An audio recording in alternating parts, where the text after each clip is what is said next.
บิ่งเพราะว่ามันหมอกหลายพุดนกกำลังเข้า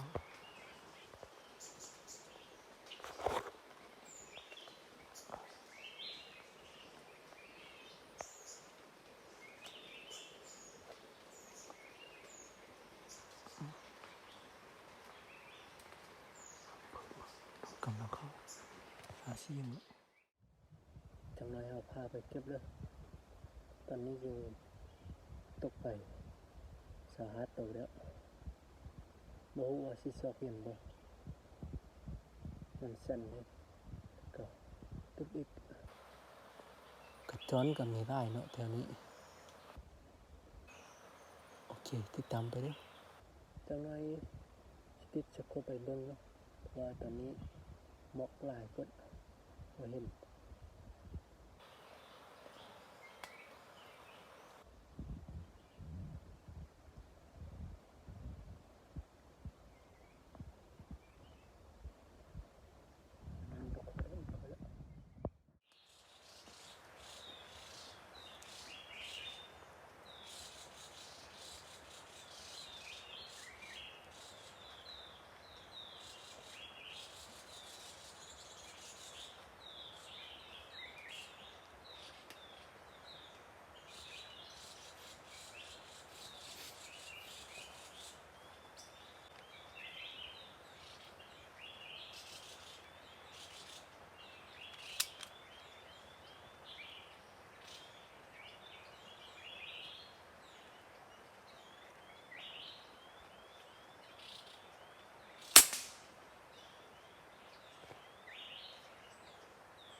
เรียบร้อย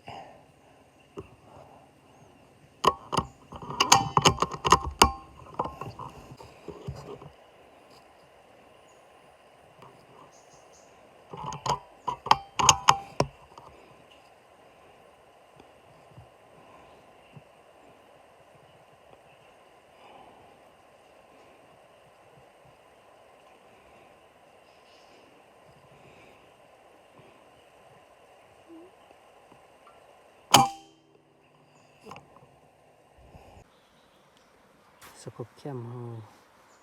มันมืดเนาะมันก็เลยแก้วมันล่ำแล้วก็บ่เห็นโอเคเฮาสิไปส่องนกเบิ่งว่าสิเห็นจักตัวเฮายิงทั้งหมดไปตกไป29ตัวเนาะค้างอีก2ตัวเป็น31ตัวเนาะคิดเบิ่งเสียนจักตัว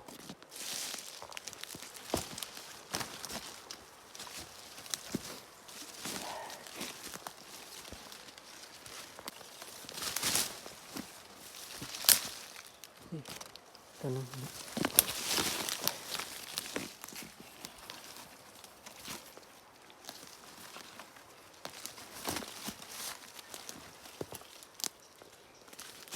แถวนี้ตกมาลายเนาะ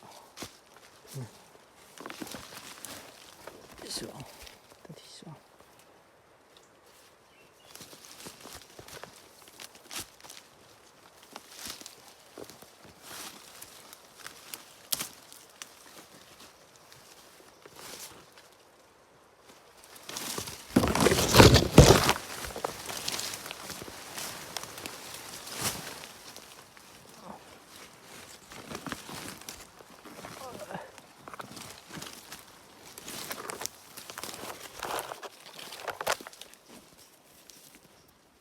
ตัวที่3ต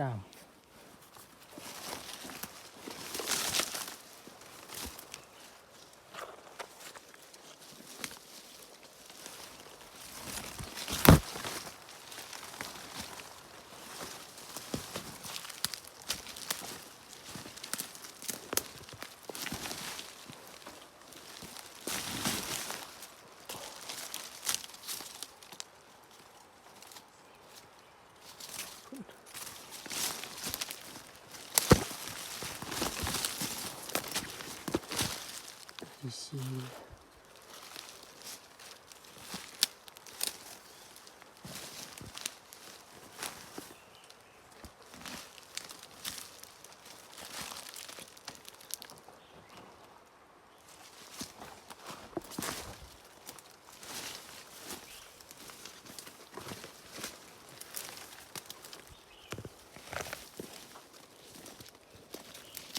ปะนี่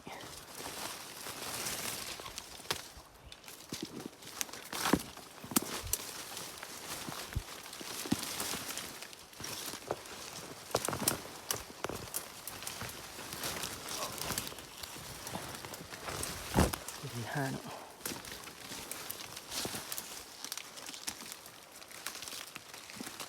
ตัวที่หก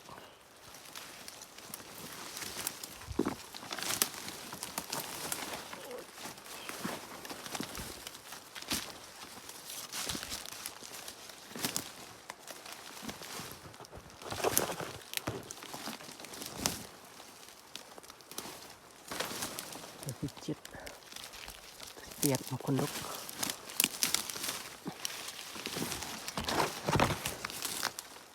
โอ้กระจอนกิน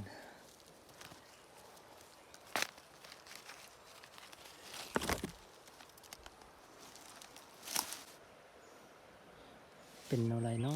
ะที่ชอบแล้วได้เจ13 ตัวยังอีก16 ตัวชอบบ่เห็นกระจอนกระหลายให้มันกิน2 ตัวนี้ก็กินแต่พอมดคนลุกเป็นอะไร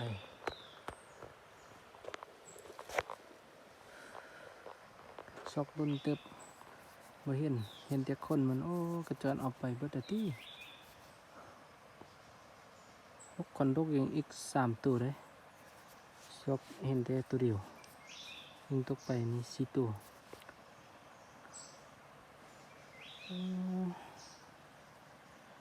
จังหน่อยหาไปชอบอีกมันสั่นเลยมันยากกระตึบทก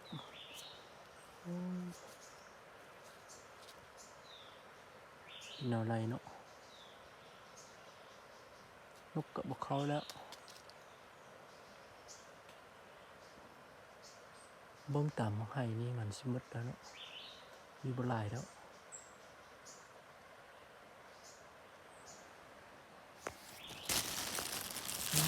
เลยไป10 ปลายอีก10 ปลายตัวนะอีก16 ตัวเนาะ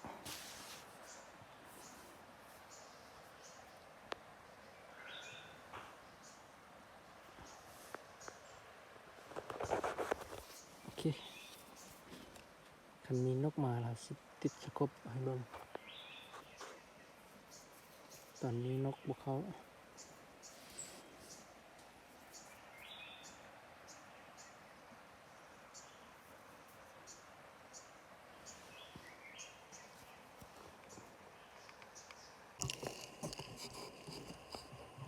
มาให้เดือบลายแล้วมาเดือซื้อบางงากันลายอยู่แต่บางงาหมดแล้ว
ก็เล่นเนาะเรียบร้อย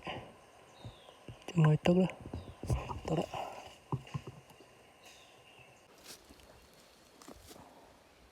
ผลงานมื้อนี้ไล่แต่ซ้ำนี้ละไล่พอดี3 ตัวเนาะพอดี3 ตัวเลยเสียไปประมาณ15 ตัวเพราะว่ารวมทั้งเก้าและไม้เขายิงไปตกไป35 ตัวซอกไล่แต่20 ตัวเสียเป็น10 ปลายพุ่นนึง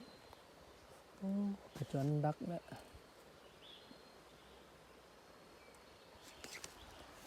มันเป็นตึบแบบนี้ซอกบ่เห็น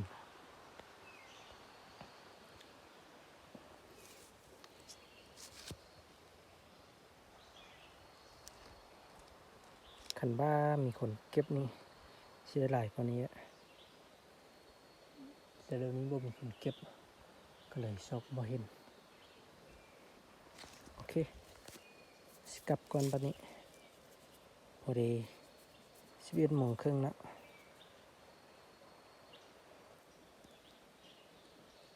พอกัน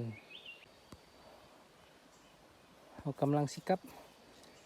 พอดีนกเขาอีก2 ตัวยิงตกไปนี่เก็บเอาแล้วเหลืออีก2 ตัวเนาะนกคนนกกับนกไว้กลับแท้ๆแล้วเห็นนกน้อยเขาหลายเลยไปยิงเนาะไปยิงไว้ตัวเดียวแต่ว่านกเป้ามาพุ่งนึงประมาณ5-6 ตัวเขายิง2 บัดที่2นั้นตกแต่บ่ตายจักไปตกทางไรไปแต่ตัวเดียวเนาะมาแล้ว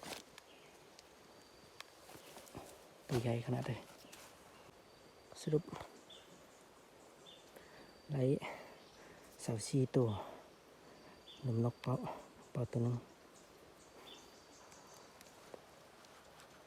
มาแล้วสิได้ซอกบ่เห็นลายเนาะประมาณ15-16 ตัวฮะกลับก่อนปานนี้